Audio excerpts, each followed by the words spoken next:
Monday, March 12, 1928. San Francisquito Canyon, north of Los Angeles. A little after 10 in the morning, the dam keeper walks the base of the St. Francis Dam and finds a new leak running down the concrete. The water is brown. He looks at the color, and the color is the thing that worries him, because clear water leaking through a dam is one problem and muddy water is another. Muddy water means the leak is carrying the ground away with it. He telephones the office in the city. By 11, the man who built the dam is on his way up the canyon to see it for himself. That man was William Mulholland. In California in 1928, there was no more trusted name in water.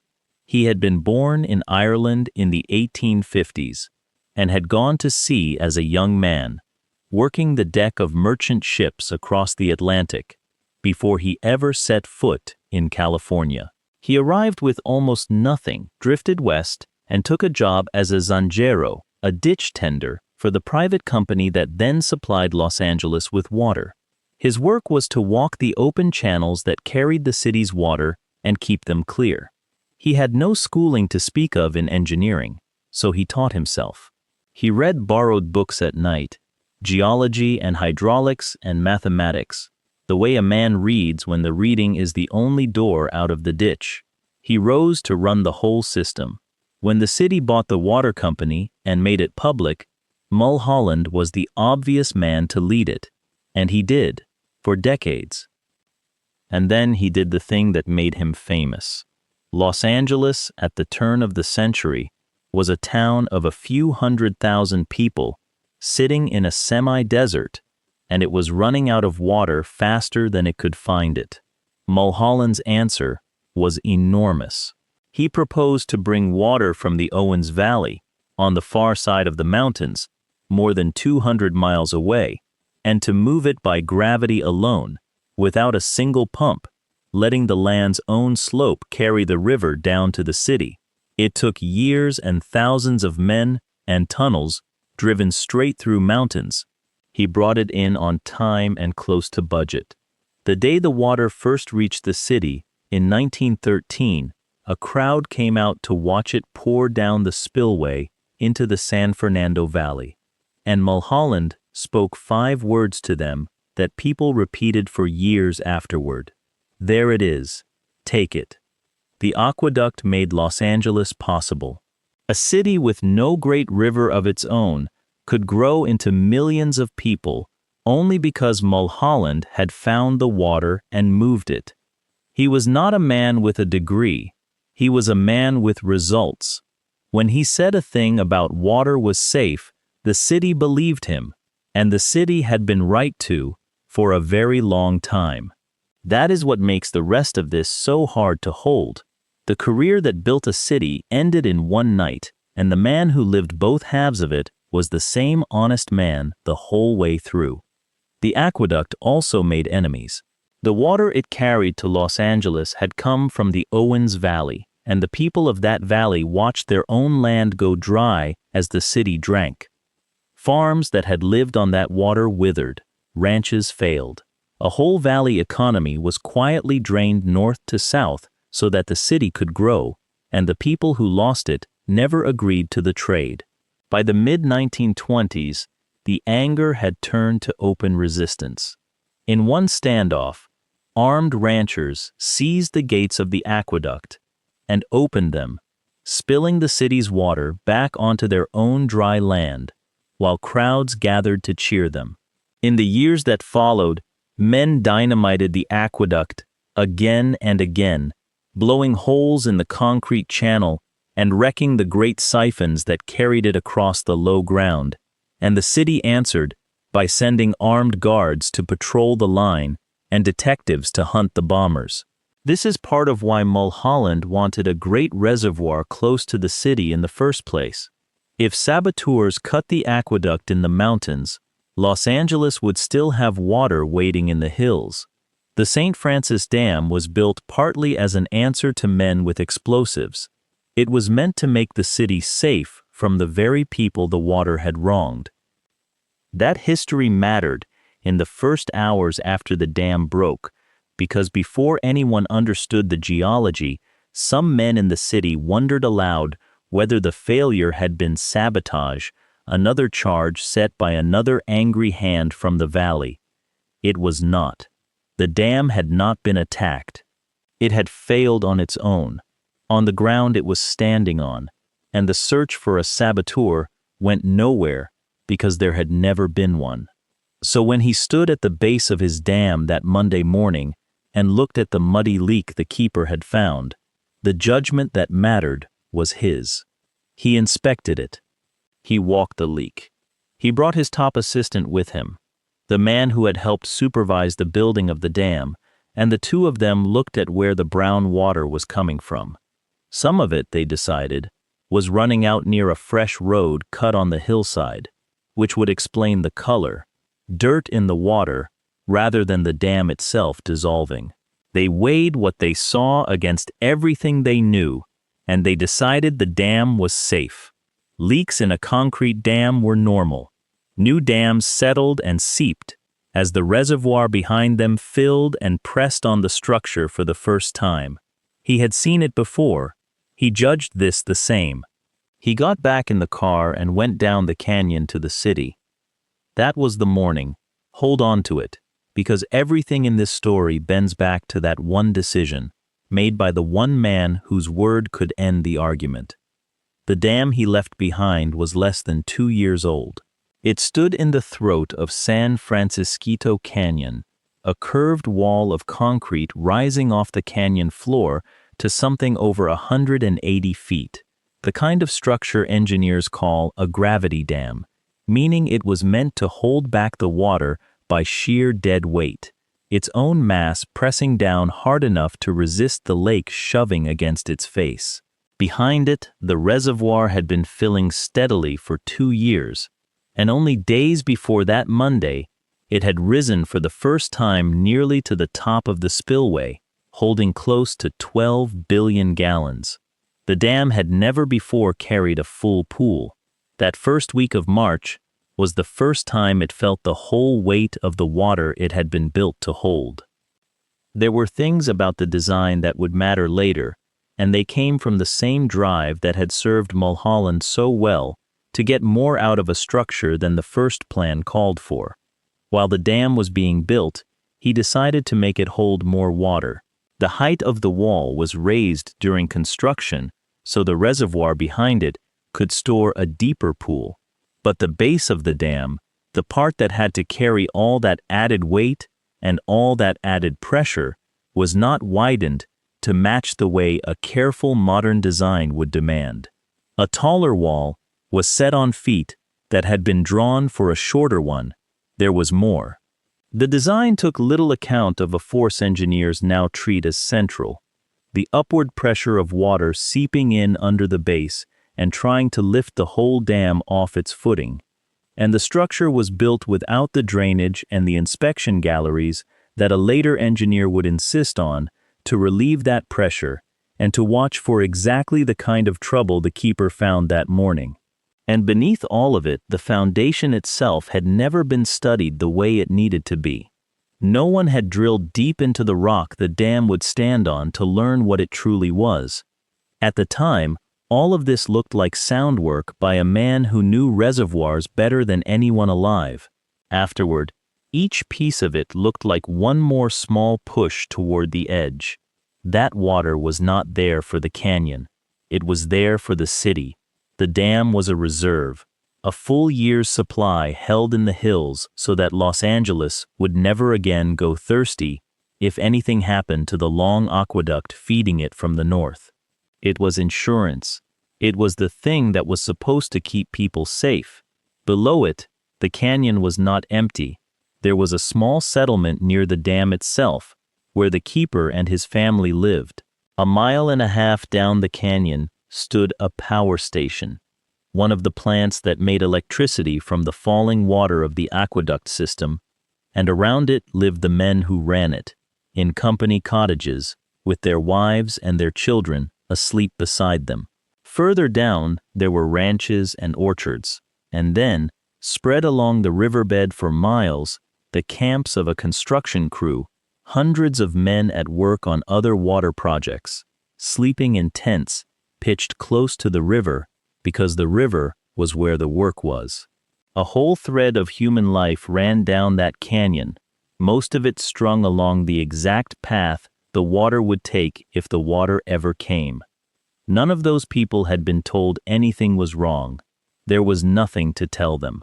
The man who built the dam had looked at it that morning and called it safe. The day went on. The leak kept running. Evening came, and the settlement below the dam went to sleep the way it always did, the lamps going out one by one along the canyon floor. Now here is the second thing to hold, alongside the morning inspection, because they belong together. The dam was standing on ground that should never have held it. The canyon at that spot is cut by an old fault, and the rock on the two sides of the dam was not the same. One abutment, one shoulder that the dam was anchored into, sat in a reddish rock that looked solid enough when it was dry. It was not. It was a kind of cemented gravel and clay, and when it got wet, it slaked, meaning it lost its grip on itself and came apart. There is a demonstration that has been done many times since, with pieces of that rock taken from the site. You set a dry lump of it in a glass of water and watch, and within minutes it cracks and softens and slumps into a pile of mud at the bottom of the glass.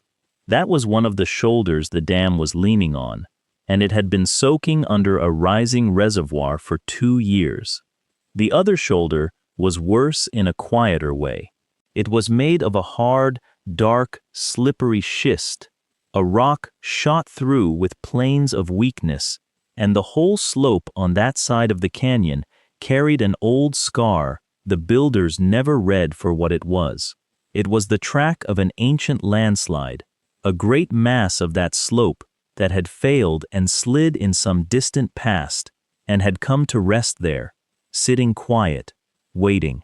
The dam had been keyed straight into it. The engineers of the 1920s did not have the tools or the science to see all of this clearly.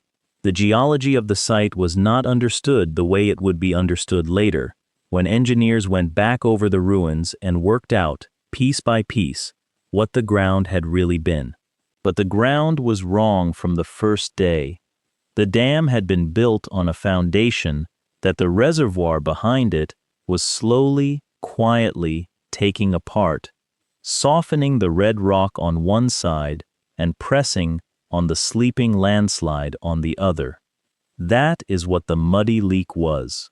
Not settling, not the ordinary seepage of a new dam finding its shape. The brown water was the foundation itself, coming out dissolved, one bucketful at a time, while the reservoir pressed and pressed against a wall whose feet were standing in ground that was giving way. Mulholland did not know that when he looked at it. Almost no one alive that day could have known it for certain, but the ground knew, and the ground did not need his permission. Just before midnight, the dam failed.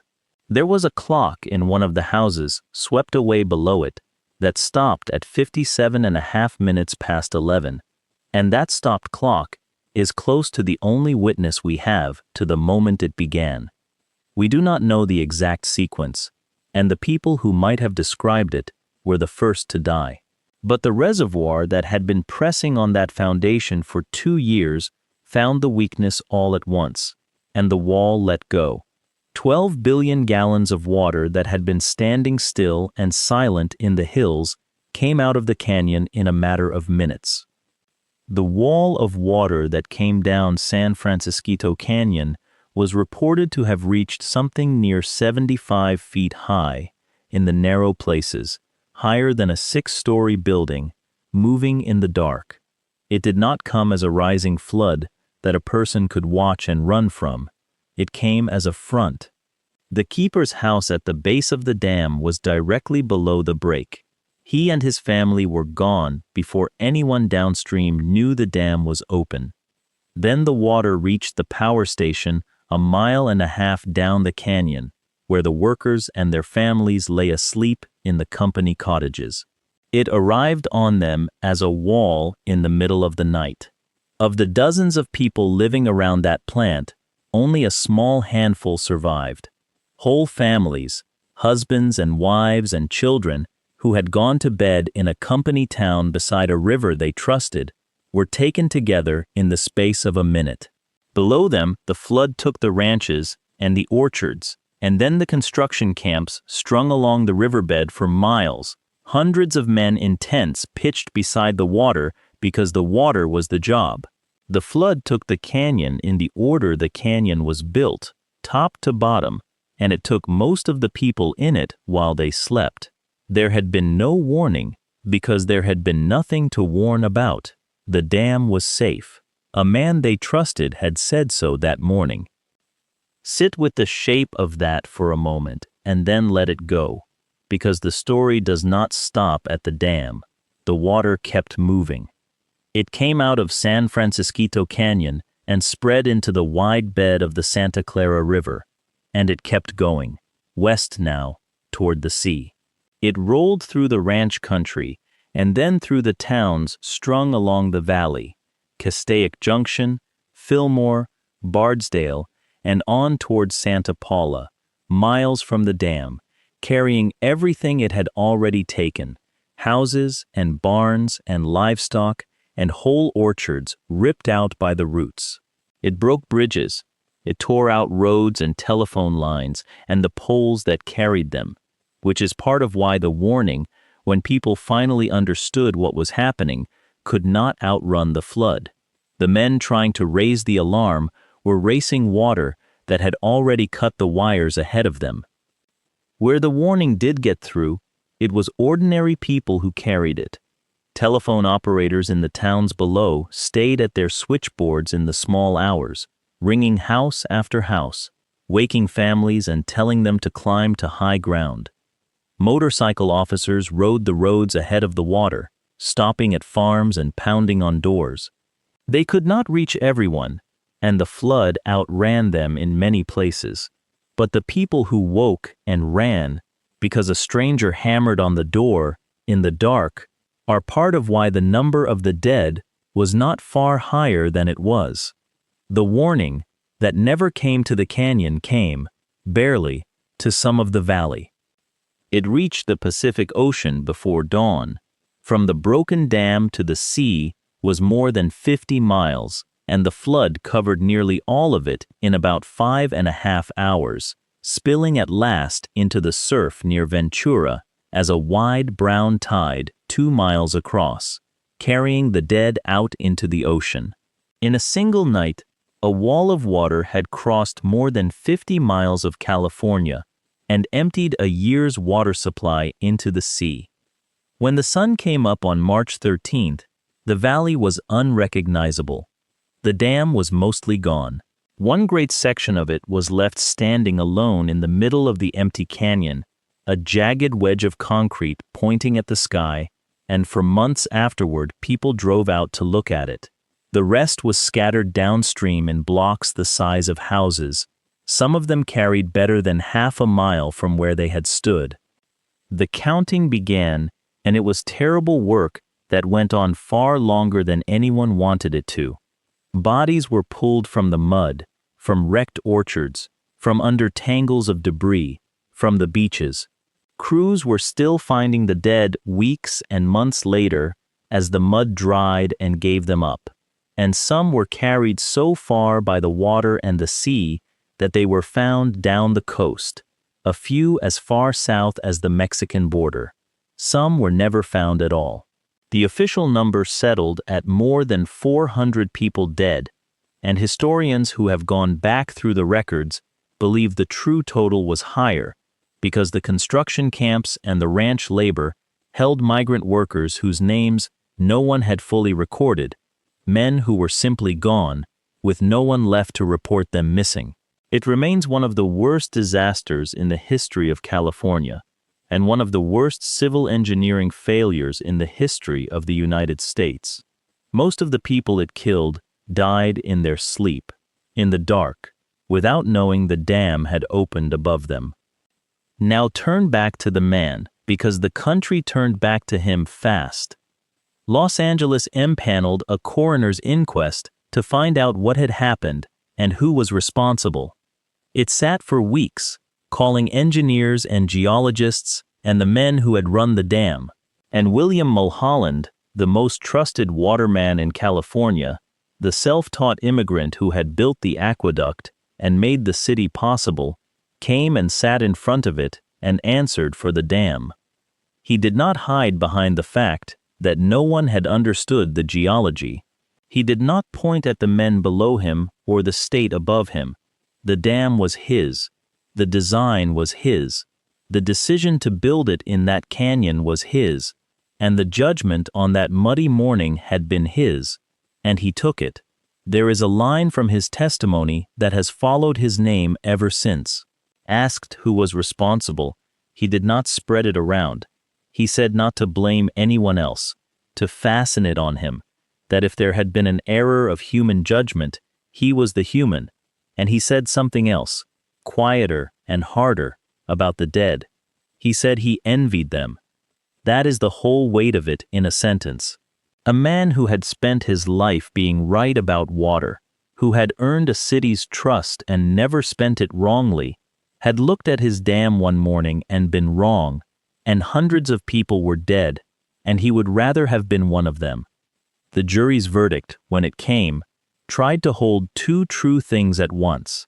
It found that the dam had failed because of the ground it stood on, the defective rock of the foundation, and it did not find that Mulholland had been criminally negligent in the way a court punishes, because the knowledge that would have condemned the site did not fully exist in 1928. But it did not let the system off. It laid the responsibility on the city's water bureau, the body that had built and operated the dam, and it said plainly that the building and running of a great public dam should never again be left to the judgment of one man, however eminent, without independent eyes to check him. That sentence was aimed straight at the way Mulholland had worked for 30 years. One brilliant man trusted with everything, and it marked the end of that way of doing things. The city did not fight the people it had harmed the way a company often fights.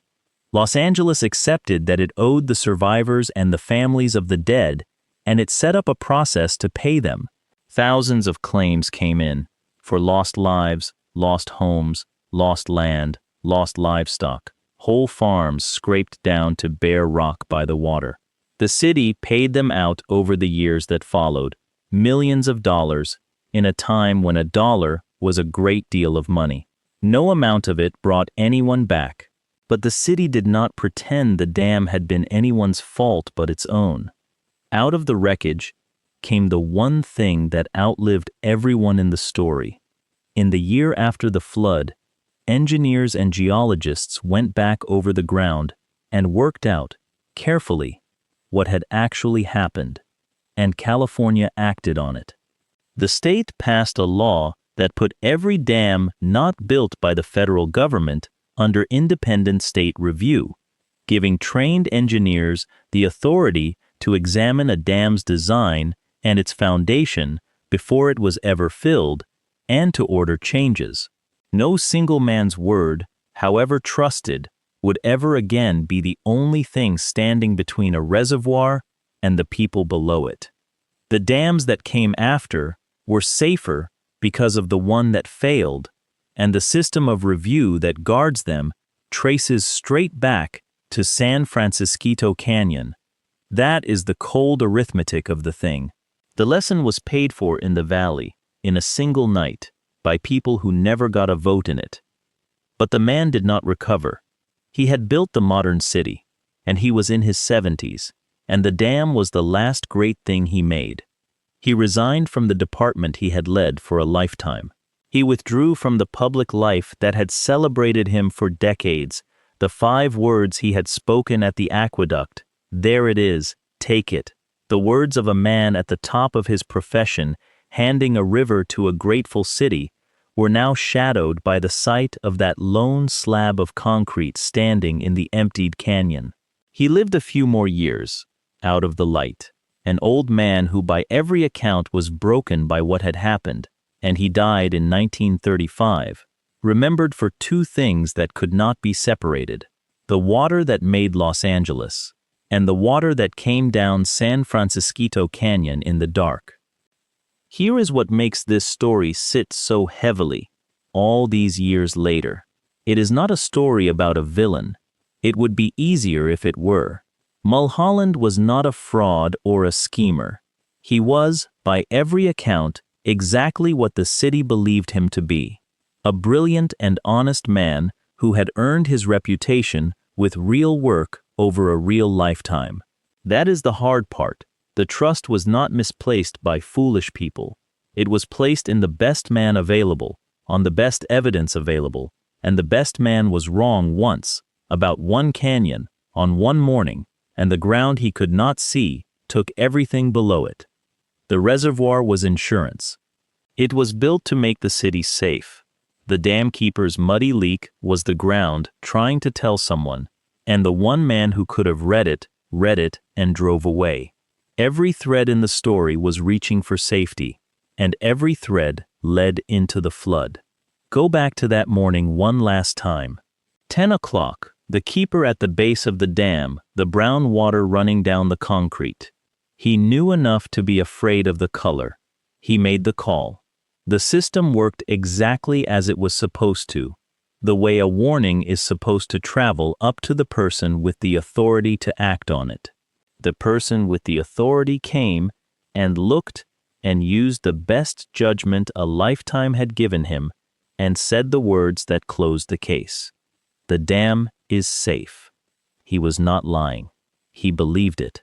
That is the whole tragedy in 3 words, and it is why the men who came after built a world where no single set of eyes, however good, gets to be the last word on a dam again.